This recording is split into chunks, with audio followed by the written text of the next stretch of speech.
Le passage du cyclone Doumadilé au large de notre île, les dégâts ont finalement été limités, mais tous les services de secours et de sécurité sont restés mobilisés pendant plus de 24 heures. Jean-Marc Collienne et Laurent Figon étaient avec les pompiers de Saint-Benoît à l'heure du passage au plus près du phénomène de notre île. Ils ont pu suivre notamment les hommes de la brigade nautique du service départemental d'incendie. Reportage. Il est 15h30, la journée a été calme jusqu'ici au centre de secours de Saint-Benoît, mais la pluie vient de recommencer à tomber. À l'intérieur, le lieutenant Arjat fait en ce moment le point avec ses hommes sur le dispositif déployé. Bien, donc nous sommes en début d'après-midi. Dans la salle de réunion, les pompiers de Saint-Benoît ont été rejoints par une équipe SAV, sauvetage en eau vive, spécialisée dans les secours en rivière.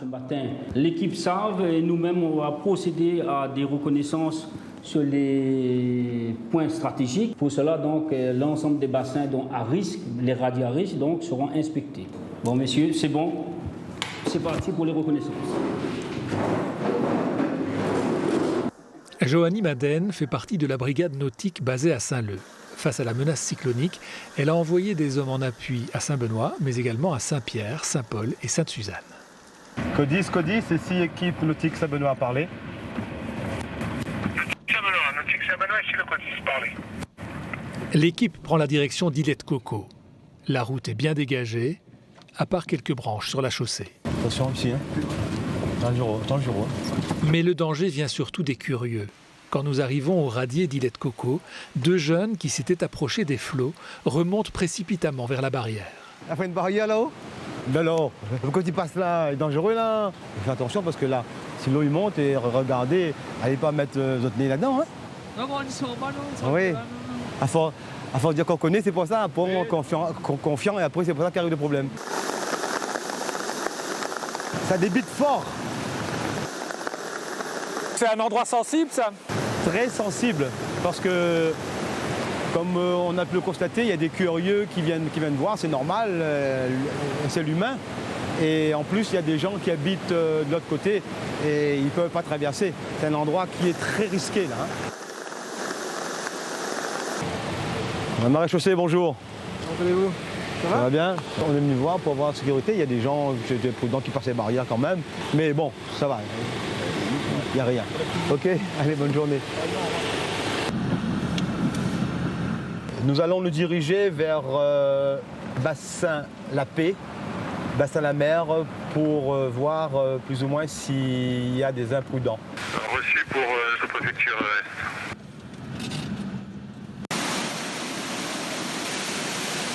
Hier, quand on était venu, c'était le niveau, là-bas le baromètre était, le truc là, il était bien plus haut. Hein. Là, ça a descendu un peu, mais c'est très dangereux encore. L'adjudant-chef Madden aperçoit alors deux jeunes, perchés au-dessus du torrent. Il y a toujours des imprudences comme ça? Oui, toujours, oui. Si on tombe à l'eau, il y a un conseil?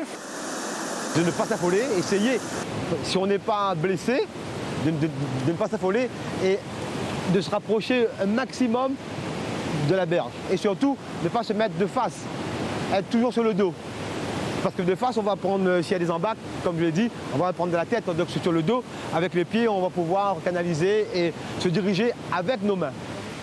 Le groupe décide alors de descendre vers le bassin. Est-ce que tout le monde remonte là? Il y a encore un groupe en bas. D'accord, on va voir. Il y a 5. Ouais. On speed un peu? Bon alors. En bas, l'eau se jette dans le bassin avec une puissance impressionnante. Et juste au bord, l'adjudant-chef Madden découvre un petit groupe de touristes espagnols. Vous avez vu le spectacle, c'est un peu imprudent de rester là. Donc il faudrait peut-être, là comme vous êtes là, si vous, la roche est très glissante. Je ne fais pas la police, hein. C'est juste pour la prévention. Regarde ça, regarde ça. On ne réalise jamais tout à fait vraiment le danger. Là, elle tombe là, elle peut remonter là. Après avoir inspecté les bassins les plus fréquentés de la commune, l'équipe de la brigade nautique prend la direction du bord de mer. À l'embouchure de la rivière des Roches, rien à signaler. La houle, relativement modérée, n'a pas attiré de spectateurs. Il est 17h, embouchure de la rivière des Roches. C'est le seul endroit où nous n'avons pas vu de spectateurs imprudents. Dernière étape de l'inspection de la brigade nautique. Retour à présent au centre de secours. Les pompiers espèrent que la soirée sera aussi calme. 14 pompiers sont mobilisés aujourd'hui au centre de secours de Saint-Benoît. Ils peuvent intervenir dans tout l'est de l'île, de Sainte-Rose à Brapanon, en passant par la plaine des Palmistes. Et bien sûr, ils ne doivent pas seulement gérer les conséquences du mauvais temps. Oui, Codis, j'ai reçu. C'est bon, je fais sortir l'engin. Là, on a une sortie pour une femme de 35 ans qui a fait une crise d'épilepsie. Sortie CCF, sortie CCF. Sortie CCF de Saint-Benoît pour chute d'un arbre, chemin Sandrome, rivière des Roches, Saint-Benoît. Arrivés sur place, les pompiers découvrent un arbre que le vent a couché en travers de la chaussée, juste à l'entrée d'une habitation. En une dizaine de minutes et quelques coups de tronçonneuse, les habitants pourront à nouveau sortir de chez eux. Une demi-heure plus tard, alors que la nuit tombe, les pompiers sont appelés pour un accident de la circulation. À Saint-André, sur la chaussée rendue glissante, 2 voitures sont entrées en collision à Petit-Bazar, un secteur où les accidents sont fréquents par temps de pluie. Au total, les pompiers de Saint-Benoît ne seront intervenus que 4 fois pendant l'alerte précyclonique pour des incidents liés au mauvais temps. Il est 20h, l'alerte précyclonique est levée depuis 2 heures maintenant, mais 14 pompiers vont rester mobilisés toute la nuit ici à Saint-Benoît, prêts à intervenir à tout moment, après un épisode cyclonique qui heureusement n'aura eu aucune conséquence grave dans l'est de l'île.